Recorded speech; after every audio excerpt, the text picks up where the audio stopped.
ಹಾಗಿರುವಾಗ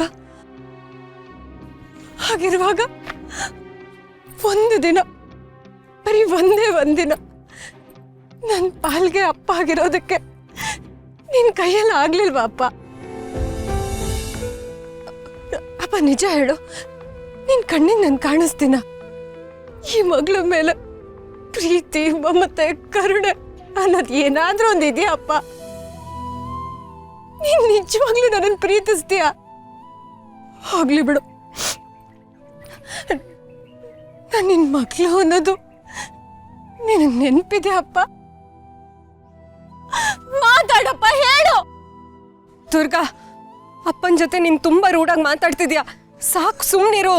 ಯಾಕೆ ಮಾತಾಡ್ಬಾರ್ದು ನಾನು? ಇವ್ರಿಗೆಲ್ಲ ಗೊತ್ತಿದ್ರು ಆ ನರಕಕ್ಕೆ ನನ್ನನ್ನ ಯಾಕೆ ತಳ್ಳಿದ್ರು? ಮುಂಚೆನೂ ಹೀಗೆ ಮಾಡಿದ್ರು. ನನ್ನ ಅಕ್ಕ ನೀನೆ ಅಂತ ಗೊತ್ತಿದ್ರು ನಾನು ನನ್ನ ಅಕ್ಕಂಗೋಸ್ಕರ ಅಲ್ದಾಡ್ತಿದ್ದೆ, ಹುಚ್ಚಿ ತರ ಒದ್ದಾಡ್ತಿದ್ದೆ. ಅವಾಗ ಒಂದು ಸುಳಿವು ಕೂಡ ಕೊಡ್ಲಿಲ್ಲ. ಈ ಸಲ ಕೂಡ ಮಾಳ್ವಿಕಾ ಬಗ್ಗೆ ಅದೇ ಮಾಡ್ತಿದ್ದಾರೆ. ಯಾಕೆ? ನೀನಂತೂ ಸತ್ಯ ಹೇಳಲ್ಲ, ಅಕ್ಕನ್ನು ಹೇಳೋದಕ್ಕೆ ನೀನ್ ಬಿಡೋದಿಲ್ಲ. ಯಾಕಪ್ಪ? ಸತ್ಯ ತಿಳ್ಕೊಳಕ್ ಆಗದೆ ಇರುವಂತ ದೊಡ್ಡ ತಪ್ಪು ನಾನು ಏನ್ ಮಾಡಿದ್ದೀನಿ? ಸತ್ಯ ತಿಳ್ಕೊಳ್ಳೋ ಯೋಗ್ಯತೆ ನನಗಿಲ್ವಾ ಅಪ್ಪ?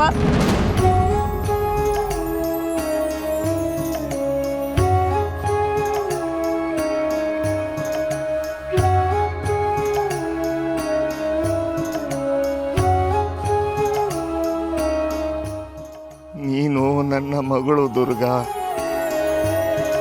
ನೀನು ನನ್ನ ಮುದ್ದಿನ ಮಗಳು ದುರ್ಗಾ. ನೀನು ಮುಗ್ದೆ ಕಣಮ್ಮ, ನೀನು ಮುಗ್ದೆ. ಅವತ್ತು ನಿನ್ನ ಅಕ್ಕನ ಬಗ್ಗೆ ನಾನು ಯಾಕೆ ಹೇಳಲಿಲ್ಲ ಅಂದ್ರೆ, ಆ ಸತ್ಯ ನಿನಗೆ ಎಲ್ಲಿ ಗೊತ್ತಾಗಿ ನಿನ್ನ ಮುಗ್ಧ ಮನಸ್ಸಿಗೆ ವಿಪರೀತ ನೋವಾಗತ್ತೆ ಅಂತ ಹೇಳಲಿಲ್ಲ. ನನ್ನ ಮಗಳು ಕಣ್ಣೀರು ಹಾಕೋದನ್ನ ನೋಡೋದಕ್ಕೆ ಈ ಅಪ್ಪನಿಗೆ ಇಷ್ಟ ಇರಲಿಲ್ಲಮ್ಮ. ಈ ಅಪ್ಪನಿಗೆ ಇಷ್ಟ ಇರಲಿಲ್ಲ. ಅದಕ್ಕೆ ಆ ಸತ್ಯ ನಾನು ನಿನ್ನ ಹತ್ರ ಮುಚ್ಚಿಟ್ಟೆ. ಆ ಸತ್ಯ ನಾನು ನಿನ್ನ ಹತ್ರ ಮುಚ್ಚಿಟ್ಟೆ.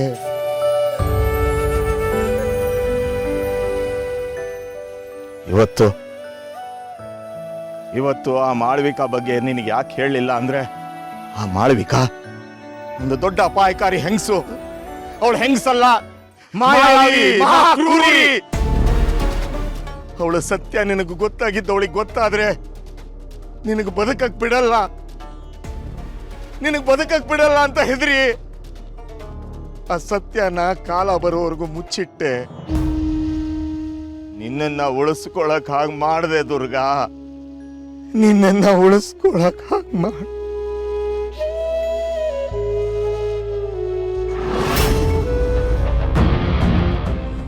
ಮಾಳ್ವಿಕಾ ಬರೀ ಅಪಾಯಕಾರಿ ಅಷ್ಟೇ ಅಲ್ಲ, ಮನುಷ್ಯ ರೂಪದಲ್ಲಿರೋ ಮಹಾರಾಕ್ಷಸಿ. ನಮ್ಮ ಇಡೀ ವಂಶವನ್ನೇ ವಿನಾಶ ಮಾಡಕ್ ಬಂದಿರೋ ಪಿಶಾಚಿ ಅವಳು. ಅಷ್ಟೇ ಅಲ್ಲ, ನನ್ನ ಗುರು ಪರಂಪರೆಗೆ ದ್ರೋಹ ಬಗೆದ ಗುರು ದ್ರೋಹಿ ಅವಳು.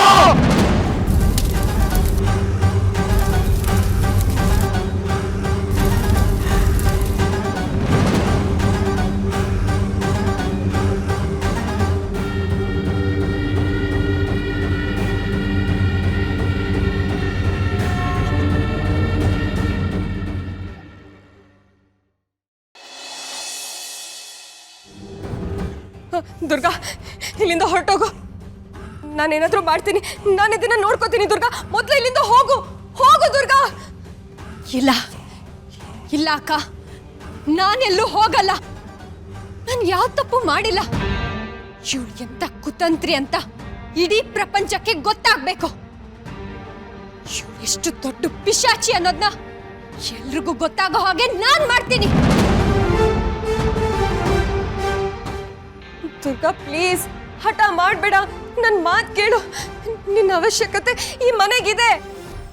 ಅದು ಅಲ್ಲದೆ ಈ ಮಾಳ್ವಿಕನ್ ಸತ್ಯ ನೀನ್ ಯಾರಿಗಾದ್ರೂ ಹೇಳಿದ್ರೆ ಈಗಿನ ಕಾಲದಲ್ಲಿ ಯಾರು ನಿನ್ನ ಮಾತನ್ನ ನಂಬಲ್ಲ.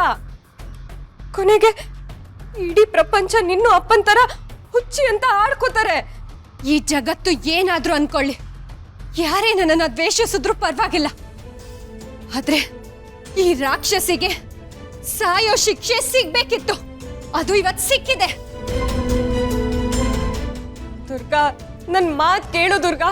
ಮೊದ್ಲು ಇಲ್ಲಿಂದ ಹೊರಟೋಗು. ಹೋಗು ದುರ್ಗಾ.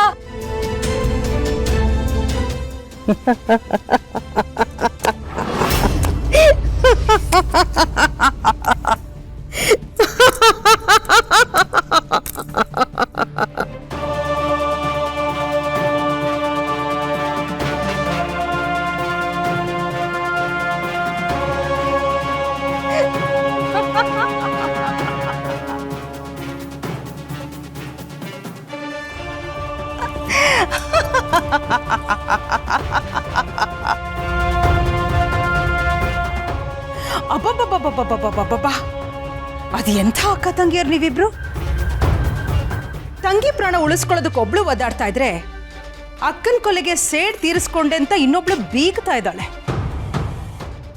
ವರೇ ವಾ, ಅದು ಎಂಥ ಪ್ರೀತಿ ನಿಮ್ಮಿಬ್ರಲ್ಲೂ. ಹೇಗ್ ಸಾಧ್ಯ? ನೀನ್ ಹೇಗ್ ಬದುಕ್ತೆ? ಸಾವು ನನ್ನ ಪ್ರಪಂಚದಲ್ಲೇ ಇಲ್ಲ. ಈ ಮಾಳ್ವಿಕನ್ನ ಸಾಯಿಸೋದು ಅಷ್ಟು ಸುಲಭ ಅಲ್ಲ. ಆದ್ರೆ ನಿನ್ನನ್ನ ಸಾಯಿಸ್ದೆ ನಾನು ಬಿಡಲ್ಲ.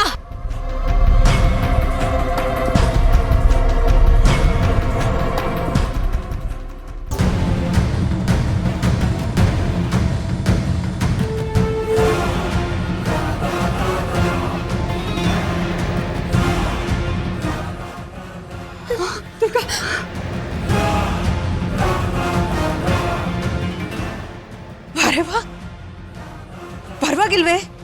ನಿನ್ನ ತಂಗಿ ಪ್ರಾಣದ ಮೇಲಿರೋ ಪ್ರೀತಿಗೆ ನಿನ್ನ ಆತ್ಮದ ಶಕ್ತಿನ ಹೆಚ್ಚಿಸ್ಕೊಂಡ್ಬಿಟ್ಟಿಯಲ್ಲ. Very good. ಆದ್ರೆ ಸತ್ಯ ಏನ್ ಗೊತ್ತಾ, ದುರ್ಗನ್ ಕೊಲ್ಲೋ ಯೋಚನೆನೇ ನನಗಿರ್ಲಿಲ್ಲ. ಇವಳು ಇಷ್ಟು ಬೇಗ ಸತ್ತು ಹೋಗ್ಬಿಟ್ರೆ ಏನ್ ಮಜಾ ಇರುತ್ತೆ ಹೇಳು? ಇವಳು ಯಾವಾಗ ಸಾಯ್ಬೇಕೋ ಆಗಲೇ ಸಾಯ್ಬೇಕು. 1 ನಿಮಿಷ ಹೆಚ್ಚು ಅಲ್ಲ, 1 ನಿಮಿಷ ಕಡಿಮೆನೂ ಅಲ್ಲ. ಏನು? ಏನೇನ್ ಮಾತಿನ ಅರ್ಥ? ಈಗಷ್ಟೇ ನನ್ನ ಮುಖವಾಡ ಕಳಚ್ಬಿಟ್ಟಿದೆ ದುರ್ಗಾ.